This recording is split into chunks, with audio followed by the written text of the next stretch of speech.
दोस्तों, SSC AI पाठशाला में आपका बहुत बहुत स्वागत है।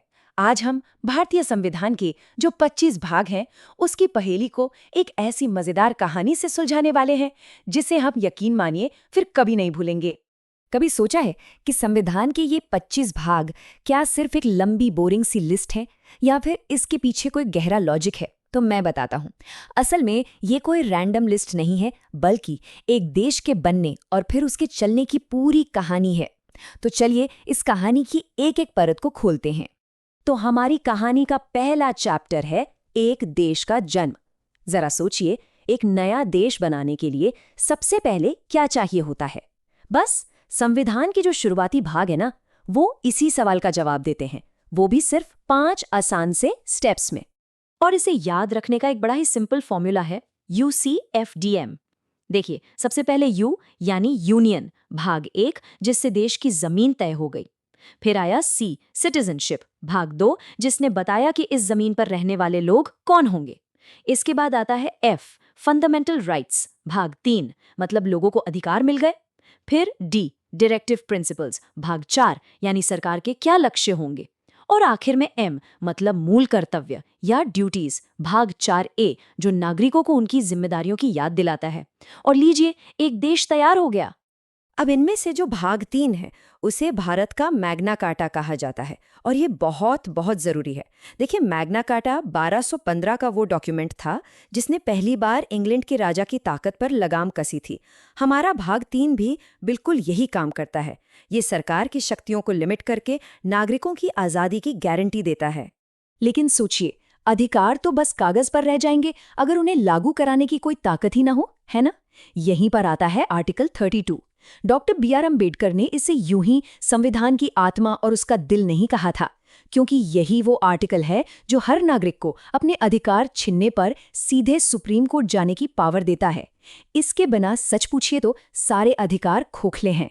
तो फंडामेंटल राइट्स और डायरेक्टिव प्रिंसिपल्स में आखिर फर्क क्या है? देखिए, मौलिक अधिकार यानी भाग 3 को आप कोर्ट में जाकर लागू करवा सकते हैं, लेकिन डायरेक्टिव प्रिंसिपल्स यानी भाग 4 वो सरकार के लिए सिर्फ लक्ष्य हैं। पर ऐसा क्यों? क्योंकि 1947 में जब देश आजाद हुआ तो हमारा खजाना बिल्कुल खाली था। संविधान बनाने वाले सबको नौकरी देने जैसे वादे तो करना चाहते थे, पर इकोनॉमिकली ये पॉसिबल ही नहीं था। इसलिए उन्होंने इन चीजों को भविष्य के लक्ष्यों के तौर पर छोड़ दिया।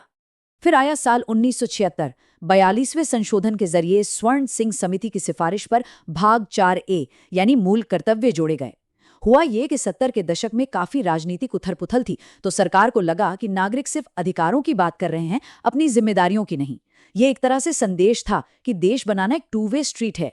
अच्छा, देश तो बन गया, पर अब इसे चलाएगा कौन? संविधान के जो अगले हिस्से हैं, वो सरकार के स्ट्रक्चर को समझाते हैं। और इसे समझने का सबसे आसान तरीका है कि हम इसे एक बड़ी कॉर्पोरेट कंपनी की तरह सोचें। इस एनालॉजी के हिसाब से भाग 5 यानी संघ सरकार हमारा हेड ऑफिस है। भाग 6 यानी राज्य सरकारें वो हमारे रीजनल ऑफिस हो गए।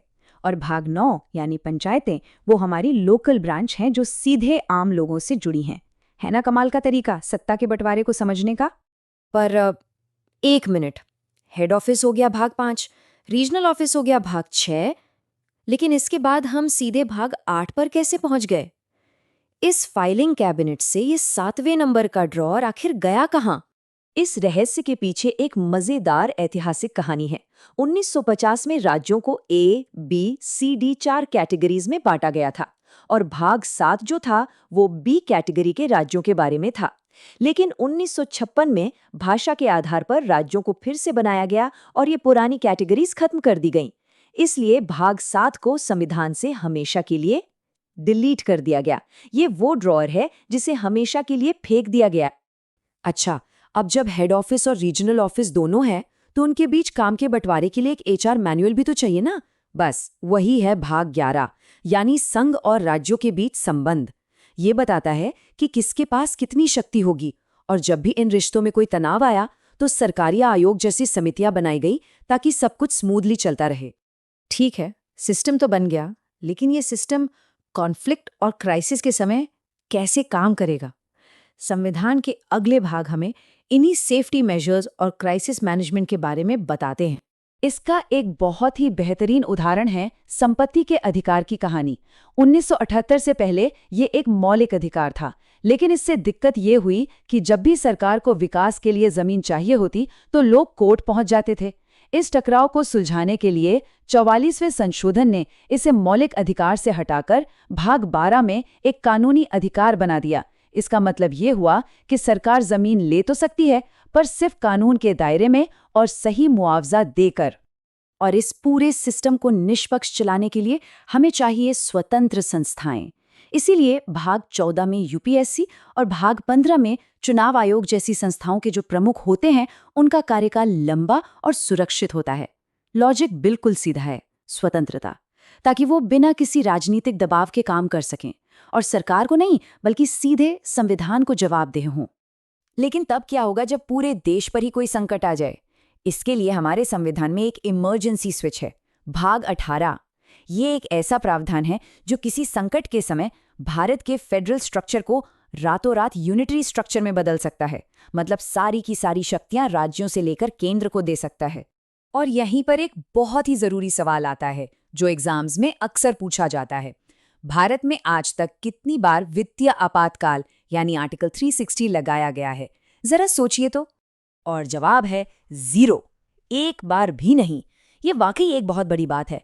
आपको पता है 1991 के भयानक आर्थिक संकट के दौरान भी इसे लागू नहीं किया गया। ये हमारी आर्थिक नीतियों और हमारे लीडरशिप के धैर्य को दिखाता है। चलिए अब अपनी कहानी के आखिरी चैप्टर पर चलते हैं। ये समझना कि हमारा संविधान कोई पत्थर की लकीर नहीं बल्कि एक जीवित सांस लेता हुआ दस्तावेज है जो वक्त के साथ बदलता है और विकसित होता है। ये शक्ति हमें मिलती है भाग 20 यानी आर्टिकल 368 से। यही वो मैकेनिज्म है जो संविधान में संशोधन यानी बदलाव की इजाजत देता है। इसी की वजह से तो हम भाग 7 को हटा पाए और 4A और 9A जैसे नए भाग जोड़ पाए। ये इस बात को मानता है कि समाज बदलता है और कानून को भी उसके साथ साथ बदलना ही होगा। तो आखिर में एक सवाल छोड़ जाता हूँ। आज हमारे सामने आर्टिफिशियल इंटेलिजेंस और क्लाइमेट चेंज जैसी बिल्कुल नई चुनौतियां हैं। क्या ऐसा हो सकता है कि आने वाले दशकों में इन नई तकनीकों को रेगुलेट करने के लिए हमारे संविधान में एक बिल्कुल नया भाग जोड़ना पड़े? सोचने वाली बात है। उम्मीद है इस कहानी के बाद संविधान के 25 भाग हमेशा के लिए याद हो गए होंगे। अगर ये एक्सप्लेनर पसंद आया तो इसे लाइक जरूर करें और SSC AI पाठशाला को सब्सक्राइब करना बिल्कुल न भूलें। कमेंट में बताइएगा कि आप अगला एक्सप्लेनर किस टॉपिक पर चाहते हैं। धन्यवाद।